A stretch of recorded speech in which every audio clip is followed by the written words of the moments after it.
She was the daughter of a cleaning lady, grew up in the hood, and decided that future wasn't gonna be hers.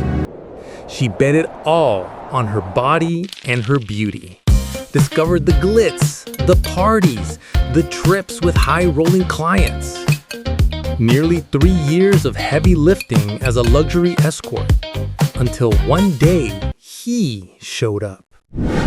It was love knocking at the door. Even so, she said no, resisted with everything she had. But love, when it arrives, doesn't ask for permission. It barrels through whoever's in the way. And today, after facing down her colleagues, the job, and her own conscience, she's married, happy, with a whole new career. How did she pull it all off? It's starting now. Another episode of Salon Confessions. Drop a like and let's get started. My name is Olivia. I lived in a house where everything was missing: food, dignity, hope. You know what it's like to look in the mirror and not recognize the person staring back? That was me, every morning. When I decided to become a sex worker, it wasn't courage. It was pure desperation. The first time I entered a salon to get ready, my hands were shaking so badly I couldn't hold the lipstick. Everything's going to be okay, I lied to myself in the mirror. But the money? The money changed everything. In the first week, even though I was ashamed, I earned more than my mom made in 2 months of cleaning houses. Suddenly, I had power. And you know what? I started to like it. In 6 months, my life turned upside down. But for the better, I thought. My own apartment, expensive clothes, dinners at restaurants I didn't even know existed. I was powerful, desired, well paid. Each makeover at the salon became a transformation ritual. I was no longer poor Olivia. I was Olivia in command. Clients paid. I delivered what was agreed. Everyone was satisfied. Simple as that. For 2 years, I lived in this golden bubble. I thought I had discovered life's secret. Be beautiful, charge high, don't get involved. In the world I lived in, the rule was clear. Never fall in love with a client. It was rule number 1 of the profession. Until one day, I received a message from a new client. Edward, 45 years old, wanted to book an appointment. I had no idea what he really wanted, and neither did he really. Edward had gone through a difficult divorce and had been dealing with erectile dysfunction for almost 2 years. He thought that if he was going to be sexually embarrassed, it would be better with a stranger he was paying. He didn't have much faith in that encounter. He thought it would be just another intimate failure. I arrived at the hotel prepared for the usual, but I found a completely different man. He was 45 years old, tired but kind eyes, expensive but wrinkled clothes.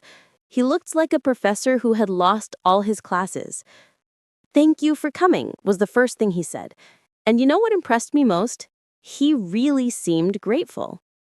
What happened in that suite was unexpected for both of us. He tried and really couldn't manage it.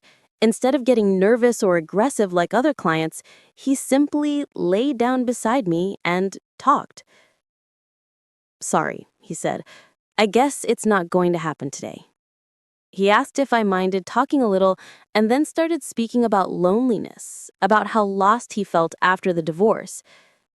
I didn't know what to do. Listening to someone open up like that was completely unknown territory for me.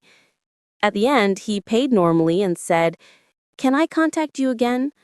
I felt a little sorry for him, and something in his voice, plus his money, made me say yes. I never thought I'd earn money so easily. That experience had been very different, so I thought, why not give it a try? Edward started contacting me every week. Same hotel, same thing. He would try, I would help, but we ended up just talking. Little by little, I discovered who he was. Renowned psychologist, recently divorced, no children, completely lost in his own life. Funny, he told me once, I spend all day helping people solve problems I can't solve myself. And you know what happened? He started getting too close, becoming intimate. We joked and laughed a lot, but until then, I didn't see any problems. I could tell by the looks, by the way he spoke to me, and I felt special. On the third month of appointments, he arrived different, more confident, and for the first time, everything worked between us. We had a wonderful night, and he insisted on paying for the whole night. But that day, I didn't want to charge him. I don't know what came over me in that moment of refusing his money. He repeated several times, "It was you. You healed me." His happiness was contagious, and at the end of the night, I was feeling good for having helped him. I didn't even want to think it could be something else. I didn't feel I had the right to delude myself and didn't want to. But I faced a terrible internal conflict. The other girls in the business started noticing that I had changed, more absent, less focused on work. "Be careful, Olivia," they said. "Never fall in love with the client. That's rule number 1 of the profession." I knew they were right, but I couldn't stop thinking about Edward. As a psychologist, it seemed like he understood me better than I understood myself. He asked me questions no one had ever asked me, sometimes left me speechless. Plus, our sex was getting better and better. On the 6th month of appointments, he arrived more nervous than usual. "Olivia, I've been thinking a lot about us, and I need to tell you something." My heart raced. I'm falling in love with you." The world stopped. Desperate. I know our relationship started in a strange way. I know you have your life, your other clients. I know it's crazy, but when I'm with you, I feel complete. He stopped in front of me, vulnerable like a child. Tears rolled down my face. Panicked, I said, "Edward, I can't." That day, I grabbed my things, put on my clothes, and left crying as fast as possible so he wouldn't notice my weaknesses. I couldn't accept or agree with that feeling that was taking over me. How would I support myself? The money I was making, the life I had was too good to give up like that. What if it was all just a big illusion? A trip in my head and Edward's head? For the next 2 weeks, I stopped answering his phone calls and also didn't respond to his messages. One day, I received a message from a new number, a new client, I thought. I got ready, regained my dignity. I had already decided to resume my old life, but destiny had other plans for me. I went straight to the hotel where the client had arranged to meet. When I got there, I knocked on the door and heard a voice saying that I could come in. The whole room was in dim light with some candles scattered around and flower petals spread on the floor. When I saw it, I still thought, must be some perverted client with some different fetish. I entered, went to the room's bed, looking at that environment, when I see Edward appear. At that moment, I didn't know what to do or what to think. He came to me without saying a word, grabbed me by my hair, and gave me a kiss that took my breath away. At that moment, I forgot everything and just let myself go. He took me like a real man, grabbing me forcefully and touching me. He cornered me against the wall and started taking off my clothes. There was no time for words, just desire, love, longing. I didn't even imagine I missed that man so much. I don't know how long all that lasted, but I was sure that I had really healed that man. After all that, Edward realized he already knew about my anxieties. Only then did he start talking. "I know you can't stop working just like that, and I'm not asking for that now. I just wanted you to know how I feel." That night ended in a lot of pleasure and a satisfaction I couldn't explain. I tried not to let myself be affected. I continued seeing other clients, but my heart was very divided. I tried telling some trusted friends, but criticism came from all sides. They said I was naive, that he was deceiving me, that clients never become husbands. The following months were the most intense and conflicted of my life. I knew I loved him at that point, but I was afraid to completely change my life. He was patient, never pressured me, but I could see in his eyes that it hurt to know I was with other men. The world I lived in rejected me more and more. "She thinks she's special," they whispered.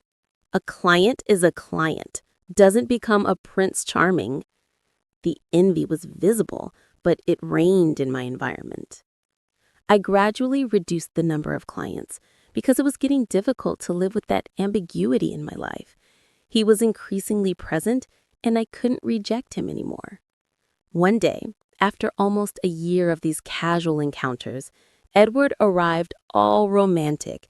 Without wasting time, he knelt in front of me and, with a beautiful diamond ring, said, "Olivia, will you marry me?" My heart stopped. At that moment, I was already crying and laughing at the same time with emotion.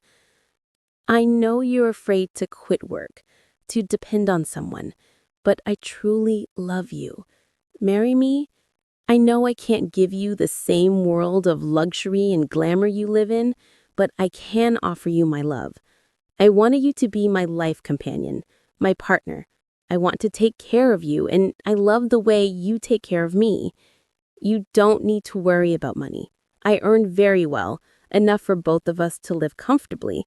And more than that, I'll help you discover new ways to make money, maybe working with the internet, creating your own business.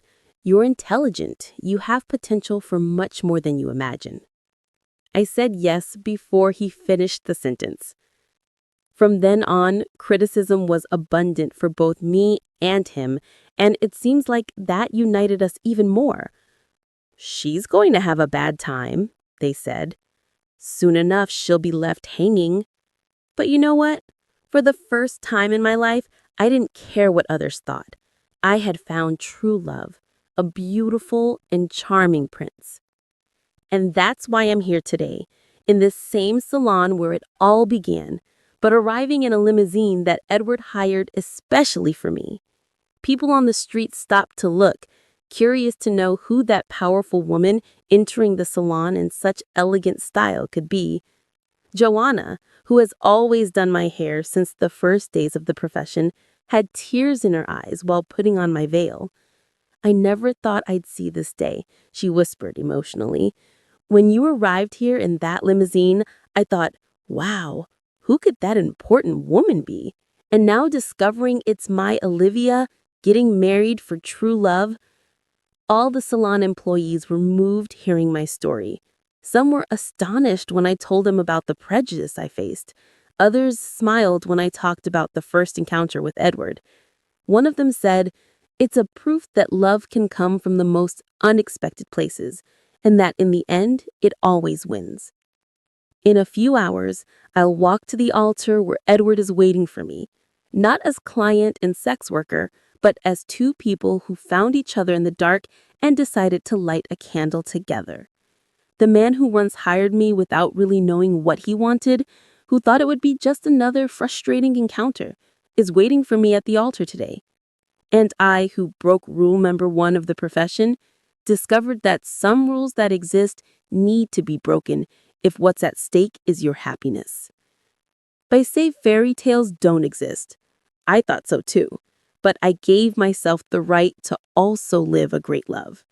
I don't know what the future will hold, and no one ever will, because we'll only know when it arrives. All we can do is choose which paths we want to walk and do everything to make that path the best and lived in the best way.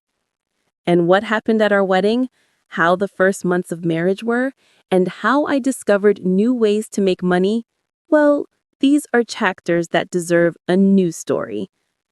If you made it this far, you understand that true love can begin in the most unlikely places. You just have to believe and let destiny guide us to them. Like the video if this story touched your heart. Subscribe to the channel for more real transformation stories.